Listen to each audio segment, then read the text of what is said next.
Con un estilo directo y una gran descriptiva que muestran la realidad de una forma cruda, Gustavo Álvarez Gardiazabal se ha convertido en el gran referente literario de la región. Tuvimos la oportunidad de compartir con él en la finca El Porce, donde nos expresó sus conocimientos sobre la historia sevillana e hizo un vistazo general sobre el proceso de la violencia política y de los últimos tiempos que vivió nuestra región.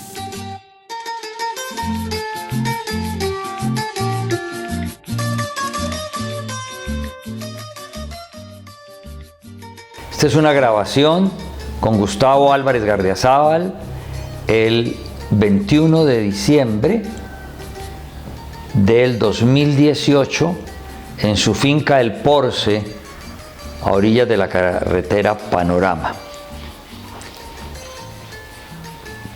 Es mi dedicatoria a la historia de Sevilla, que a veces he estudiado cuando debía haberla estudiado mucho más. Muchas gracias, maestro Gardiazabal, por aceptar nuestra invitación a este diálogo, a esta charla. Quería preguntarle, maestro, así un vistazo general, ¿qué conoce de la historia de Sevilla Valle? Bueno, conozco bastante y he tenido el privilegio en la vida de haber tenido y haber apoyado en distinta forma a 3 amigos nacidos en Sevilla: Alino Gil Jaramillo, periodista excepcional, estudioso de la poesía colombiana, defensor de las ideas de izquierda y mi maestro de poesía en la Universidad del Valle. A Alfonso Osa Jaramillo, el viejo líder liberal de Sevilla por muchos años, que fue mi compañero en la asamblea departamental y con quien hice unos nexos muy especiales. Y Héctor Abad Gómez. Con ellos y con muchos otros amigos a lo largo de mi ya avejentada vida, he podido orientarme en mis lecturas, en mis escarbaderas y encontrar muchos detalles. Recuerde que Sevilla estuvo íntimamente ligada con el mundo real, liberal, que gobernaba de alguna manera en Tuluá, el de los Uribe Uribe. En Tuluá se afincaron ellos en 3 ramas diferentes: los Uribe Uribe, los Uribe Restrepo y los Restrepo Uribe. Y de allí descienden muchos de los que han manejado el departamento del Valle y ayudado a Colombia a salir adelante. Uno de los hermanos del general Rafael Uribe Uribe, el médico Tomás, que se había dado el lujo de estudiar en la Sorbona a principios del siglo XX y que después fue candidato liberal en la Convención de Ibagué en 1923 y no aceptó, y más bien hizo elegir como candidato a Benjamín Herrera, que ya era un soldado derrotado de las guerras. El doctor Tomás vivió en Tuluá, organizó a Tuluá e hizo la historia de un gran periodo de mi pueblo. Su hermano Heraclio es el fundador de Sevilla, pero ellos se asientan en todo el comienzo del Piedeloma, en donde después Heraclio funda Sevilla, que es en lo que hoy se llama Uribe, en la hacienda Valparaíso, de donde ellos eran oriundos en Antioquia, en la hacienda en la cual en 1936 el doctor Tomás Uribe Uribe recibe un golpe con una puerta de esas que se usaban en las fincas para pasar de un potrero a otro, y que algunos toros eran capaces de empujarla con la cabeza, que llamaban puerta de golpe. Ese golpe le da en la cabeza al doctor Uribe y 3 días después muere en Tuluá. Entonces, la vinculación de Sevilla con Tuluá viene en la historia de mi familia Gardiazabal, que tenía la librería, mi abuelo, enfrente de la botica del doctor Uribe. Entonces siempre se supo una historia y la otra, y cuando yo empecé a participar en la vida literaria y en la vida política, pues se hicieron esos nexos que me permitieron estudiar mucho del comportamiento sevillano, me hicieron aprender mucho del temperamento sevillano, temperamento liberal, procomunista a comienzos del siglo, gracias a los sindicatos que se formaron en las trilladoras de café y la presencia de mujeres seleccionadoras, y que les sirven de alguna manera de vacuna para que la violencia no se desate tan ferozmente como en el Valle Geográfico. Matan varios jefes liberales y aparecen algunos pájaros auspiciados desde Tuluá, pero desde Sevilla y con la influencia en la zona cafetera salen después los bandoleros o los bandidos del Frente Nacional. De allá sale Chispas y sale el Mosco. No sé si tenían origen en Sevilla, pero sí se nutrieron de allí, de esa zona. Los otros eran segundones dentro de la estructura de la pajaramenta que hace la violencia en el Valle del Cauca. Porque el gran jefe de todos esos pájaros, que eran los paramilitares de entonces, protegidos por la policía, que era primero liberal hasta el 9 de abril, porque era una policía municipal o departamental, después la volvieron una policía nacional y la volvieron la policía del régimen, y entonces se sentían protegidos por ellos, que es una forma del paramilitarismo que vinimos a tener 60 años después. Es decir, maestro, que estas personas tristemente famosas allí en Sevilla, como alias Melco, como Chispas que estamos hablando, y ellos eran como parte de la estructura, que era como la cabeza era el cóndor. No, porque es que era una estructura de alguna manera federal, en donde solamente se reconocía un príncipe o feudal, sin que León María jamás hubiese buscado un peso con su ejercicio político o bandido. Él ganó sueldo como empleado del SIC y bueno, figuraba en la nómina del SIC, pero él no era detective. Pero era como el Servicio de Inteligencia Colombiano. Entonces, dentro de esa organización de la pajaramenta no aparecen pájaros destacados allá, sino con posterioridad al Pacto de Paz del Frente Nacional. Los otros eran ayudantes de momento, colaboradores en alguna manera de una votación conservadora que en Sevilla no se sentía. No se sintió, yo creo que vino a sentirse muchos años después con Rafael Quintero, pero anteriormente la votación conservadora no existía. Entonces eso le sirvió de una especie de vacuna para que la violencia no fuera tan atroz. La hubo, y los muertos fueron distinguidos, allá los muertos fueron distinguidos. Pero en la zona campesina, el esfuerzo de los pájaros desde Tuluá y de la cordillera occidental, de toda la banda occidental del río Cauca, sí se sintió.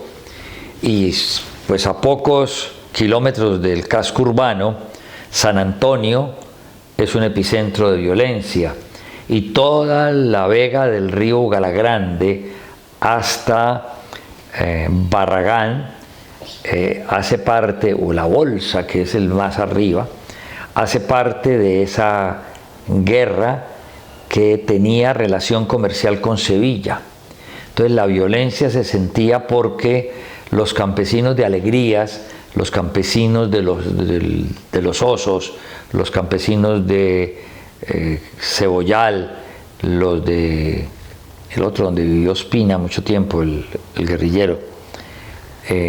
Puerto Brazas. No, desde acá del lado de Sevilla, Cumbarco.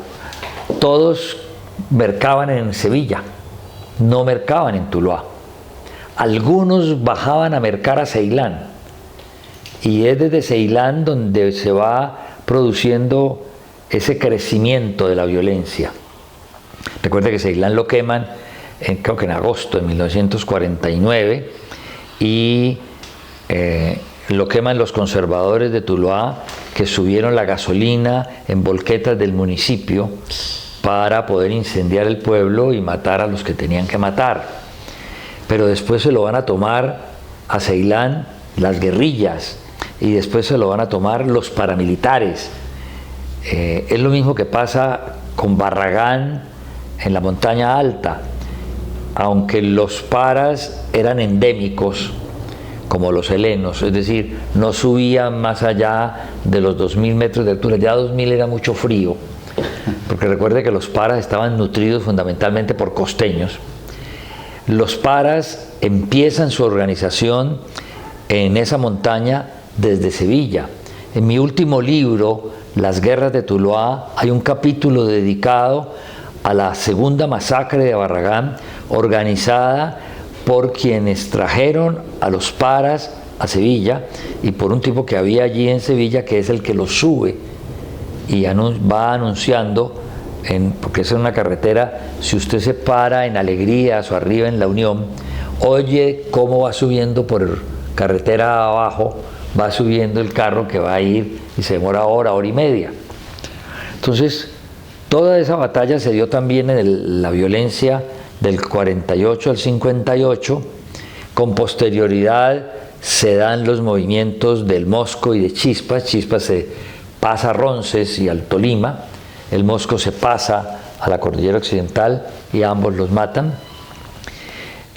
No alcanzan a bajar a los corregimientos de Sevilla, ni a Cumbarco, ni a Cebollal, ni a Alegrías, ni a La Unión. Los del Tolima, que suben por el Amoyá y que sí toman a Barragán y que se asientan en Santa Lucía porque eran guerrillas liberales. Cuando eso sería en el Amoyá hay una parte que se llama la Germania, donde hubo como un enfrentamiento famoso, donde hubo... No, lo que pasa es que desde Chaparral hacia arriba, si usted se sube por el río Amoyá, llega a San José de las Hermosas, sí, y puede subir a la Virginia, después a la Esmeralda, y llega a la finca de la Germania.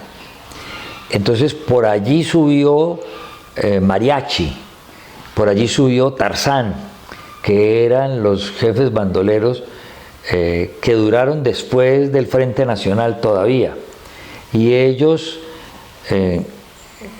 ascienden. La primera masacre de Barragán en 1956, que fue juzgada, fue hecha por los militares para unos tipos que habían venido desde Chaparral de la Moyá y que decían que eran los rezagos de alguno de esos, de Mariachi o de Tarzán o de alguno de esos que existían a Moyá abajo.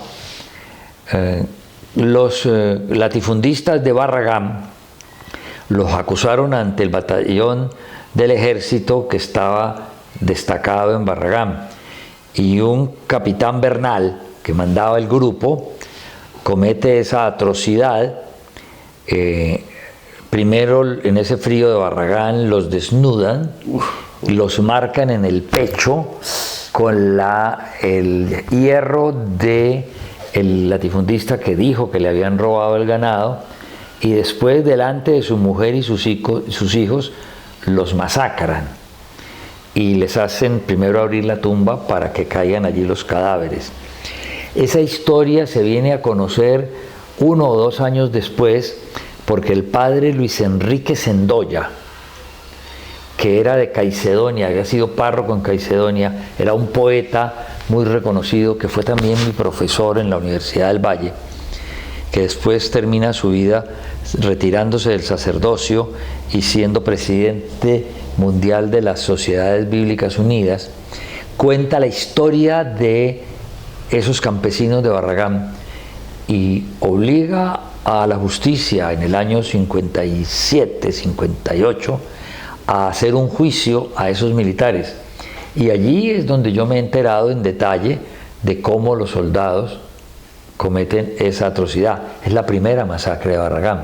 La segunda la hacen los paramilitares en el 2001. Pero la guerrilla primero se había tomado a Barragán subiendo no por Sevilla, sino subiendo por Nogales, Santa Lucía, Barragán. Ajá, sí. Recuerde que Santa Lucía fue por muchos años el sitio donde vivió Pablo Catatumbo. Ellos hicieron salir la policía de allá. Esas son unas historias muy marcadas, pero es la relación comercial de esa montaña alta con o de las veredas de la parte media, que son veredas de Sevilla, la que riega, ataja o promueve la violencia que se da en las 3 etapas: en la etapa de liberales y conservadores, en la etapa de la guerrilla y en la etapa de los paramilitares.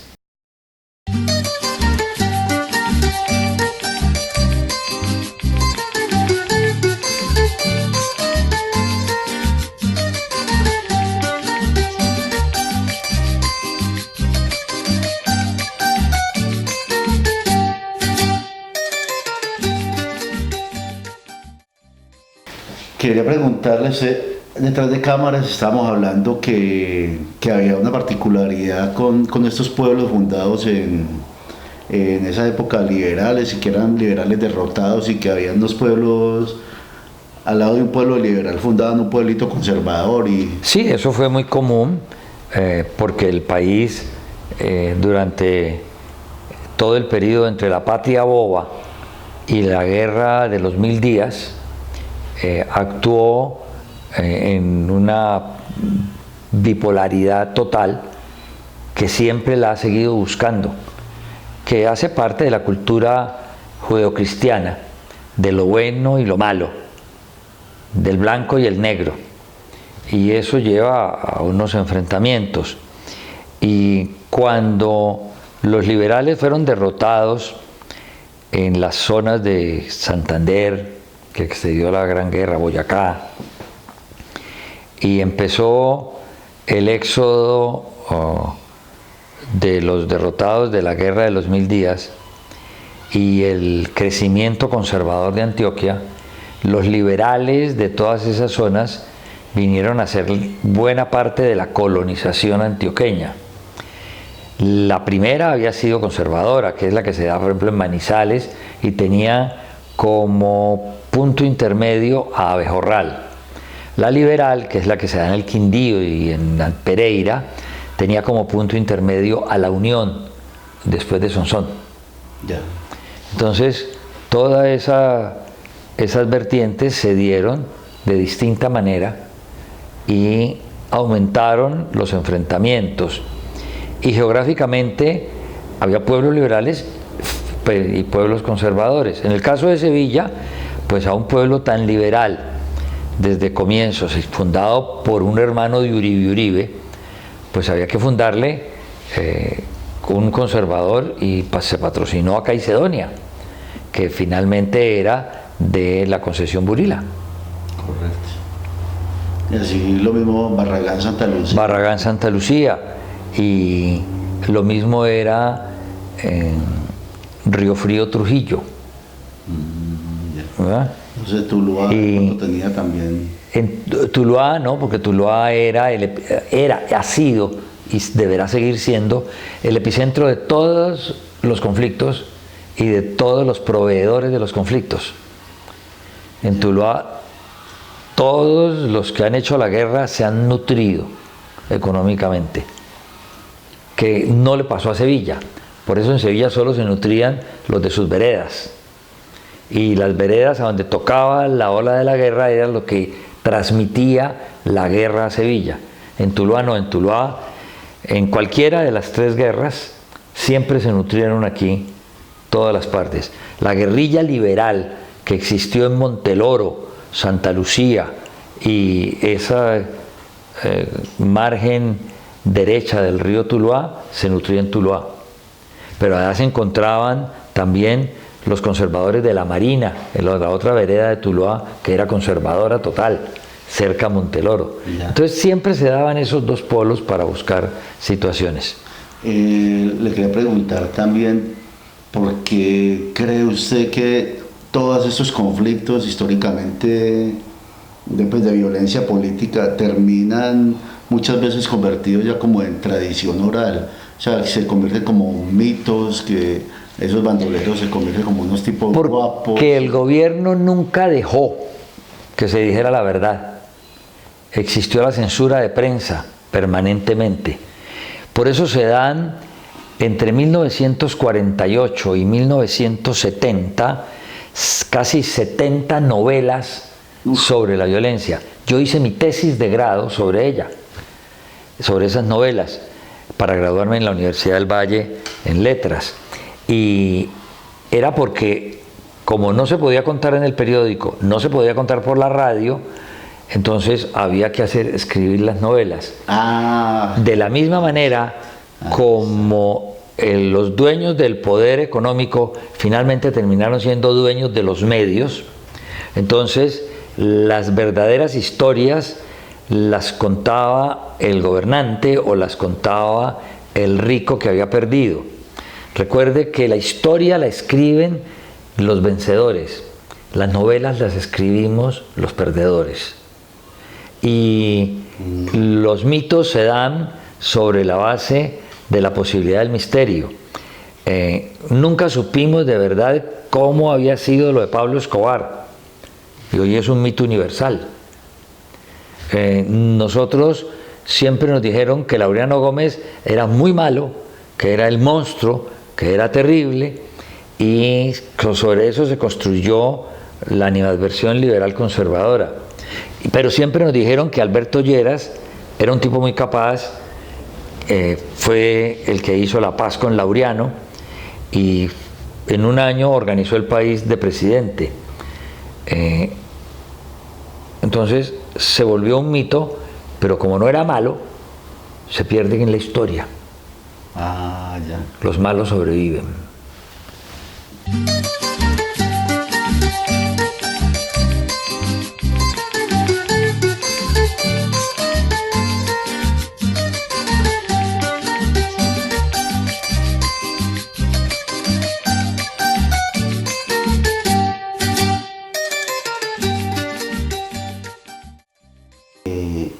Podemos decir que el inicio, la génesis de todos esos conflictos, digamos, en la historia contemporánea es el Bogotazo, o al menos para nuestra región, o digamos... Bueno, no, lo que pasa es que oficialmente el 9 de abril, que no solamente fue Bogotazo, sino que se dio en 142 municipios al mismo tiempo, entre ellos Tuluá, y ahí surge León María Lozano como mito, porque con un taco de dinamita para la turba liberal que va a quemar a los salesianos, que eran a los que ya habían quemado al mediodía en Barranquilla y habían matado a un cura.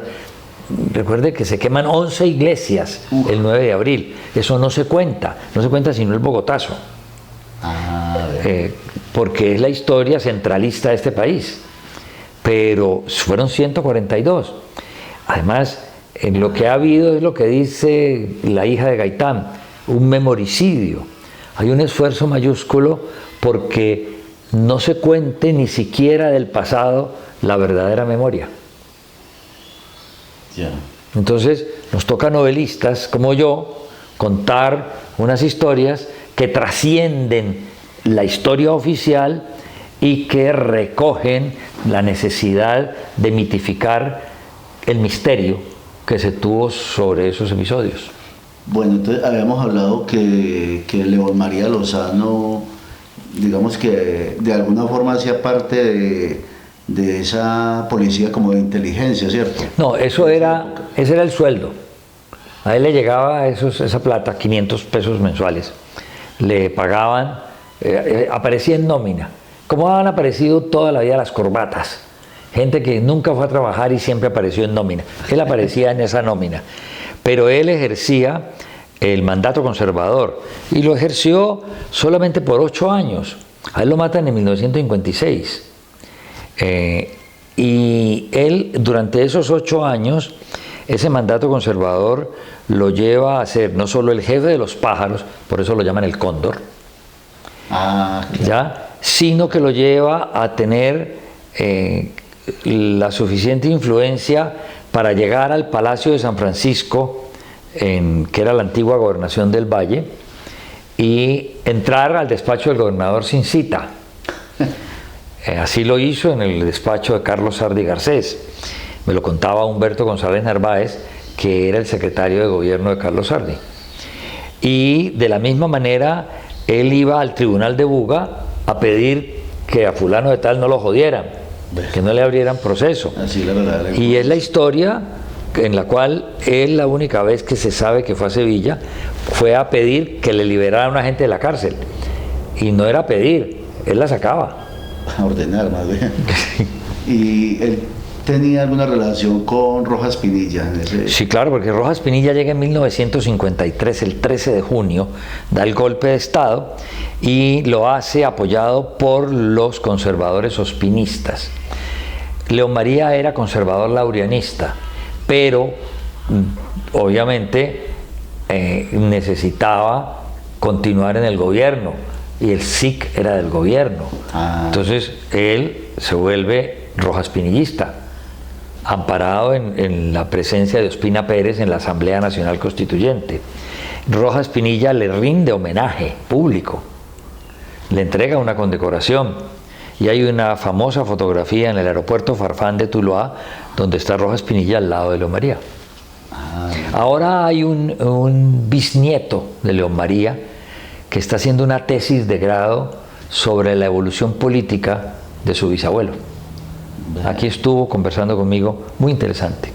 Y digamos, esa relación que había Rojas Pinilla, el cóndor, digamos que es como algo parecido a lo que actualmente pasa con paramilitares y ejército. Lo que pasó Sí. Pasó con paramilitares y ejército, sobre todo en las zonas donde ya había estado la civilización antioqueña, es decir, la violencia, es decir, el narcotráfico. Y no me haga hablar más de eso. Bueno, una pregunta es bien interesante y que hemos como la hemos rodeado aquí en esta charla. ¿Qué papel jugó la Iglesia en esa época? La Iglesia era el Partido Conservador y el que dirigía a la Iglesia era el arzobispo de Bogotá. No teníamos cardenales y ese arzobispo de Bogotá actúa en 1930 cuando divide al Partido Conservador entre Vázquez Cobo y Guillermo Valencia y pierden la elección y gana Olaya Herrera. Y es Monseñor Ismael Perdomo o Crisanto Luque, ya es Crisanto Luque, en 1950, el que es el primer cardenal después en el 53-54, quien da el apoyo al gobierno conservador. Y indudablemente los curas, muchos, pregonaban la violencia desde los púlpitos. Tenemos un ejemplo clásico, Monseñor Miguel Ángel Builes, obispo de Santa Rosa, que persiguió a la Madre Laura, la que es ahora santa, como si fuera una rata. Pero fue el último de los obispos en apoyar a Rojas Pinilla el 10 de mayo del 57, cuando lo tumban. Él era ultragodo. ultraderechista, por ahí parecido a Bolsonaro, que está en Brasil. ¿Cree usted que el Valle del Cauca todavía está bajo el poder del gamonalismo? ¿O hemos avanzado un poco, hemos salido ya un poco de... No, el Valle del Cauca no ha sido gamonalicio. Y yo escribí una novela llamada El último gamonal sobre Leonardo Espinosa, el jefe de Trujillo. No, el Valle del Cauca es feudal, fue feudal, ha sido feudal y creo que va a seguir siendo. Finalmente, usted ahora no ve sino caña. Esto es un oasis, esta finca donde usted ha venido, pero es todo caña, la rodea la caña. Y la caña de azúcar es el monocultivo, y la caña de azúcar solo la muelen 12 ingenios azucareros. Entonces, son los señores feudales que acopian del trabajo de todos. Sobre el proceso de paz, ¿usted qué opinión tiene sobre el proceso de paz? Me parece que era necesario, que lo hicieron mal hecho porque Santos no se lo vendió al país, lo hizo él con esa tendencia bogotana, de oligarquía bogotana, lo quiso hacer él solo, para él solo, y no quiso coadyuvar y obligó a que Uribe fuera su enemigo al otro lado. Pero el país necesitaba la paz, porque por la guerra ni Uribe fue capaz de dominarlos. Los llevó a negociar, pero no fue capaz de dominarlos ni de ganarla. No teníamos ejército que ganara la guerra, ni existía guerrilla que ganara la batalla. La paz era necesaria. Quedó mal hecha. Es posible que no haya quedado ni tan mal hecha. Más bien que no la querramos hacer tan completa como debía haber sido. La insistencia de este gobierno en no seguir conversando con el ELN y no teniendo un ejército y una fuerza armada capaz de avasallar a los helenos, indicará que seguirán existiendo los focos violentos, disfrazándose de lo que necesiten, ya se llamen los del Golfo o gaitanistas, o ya se llamen los del Catatumbo, los pelusos. Siempre habrá grupos protegiendo la producción de cocaína o la producción de marihuana mientras ella esté prohibida. ¿Y qué opinión tiene sobre este gobierno que recién empieza? He sido crítico acerbo desde antes de que comenzara y le advertí al país a través de mi columna diaria que iban a cometer una equivocación eligiendo a ese señor. Se lo dije personalmente al señor Uribe y se lo dije a don Fabio Echeverri, que fue su gran patrocinador y que ya murió. Y lo que ha pasado en estos 120 días, pues es la comprobación de lo que advertí que iba a pasar, pero de pronto mucho más exagerada de lo que yo dije. No hay gobierno, no se siente el gobierno, no manda en ninguna parte. Se demoró 120 días para cambiar la cúpula militar y el resultado lo estamos viendo. Económicamente montaron una reforma que no se necesitaba y le salió una corcha de retazos. No pudieron pasar ninguna de las reformas que pretendió. Y hay un problema más grave. Es que cuando usted lo oye hablar, no le cree por una razón elemental. No hay relación directa entre la palabra que pronuncia y el gesto de su cara. Y eso lo advierte cualquier ciudadano inconscientemente. ¿Está en riesgo el Centro Nacional de Memoria Histórica con Torrijos y otros militaristas que han pretendido nombrar en este gobierno? A mí me parece que el Centro de Memoria Histórica es una mala copia de la justicia anglosajona, colonialista. Este país no es para recordar, porque este país está montado sobre la civilización indígena, judeocristiana y africana, en donde todos venían con el gen de la violencia y de la venganza. Y este es un país fundamentado en la envidia y la venganza. Y si usted empieza a recordar, en vez de evitarlo, les está enseñando cómo volverlo a hacer. No soy partidario de ese Centro de Memoria Histórica y mucho menos de la gazapera en la que se han convertido.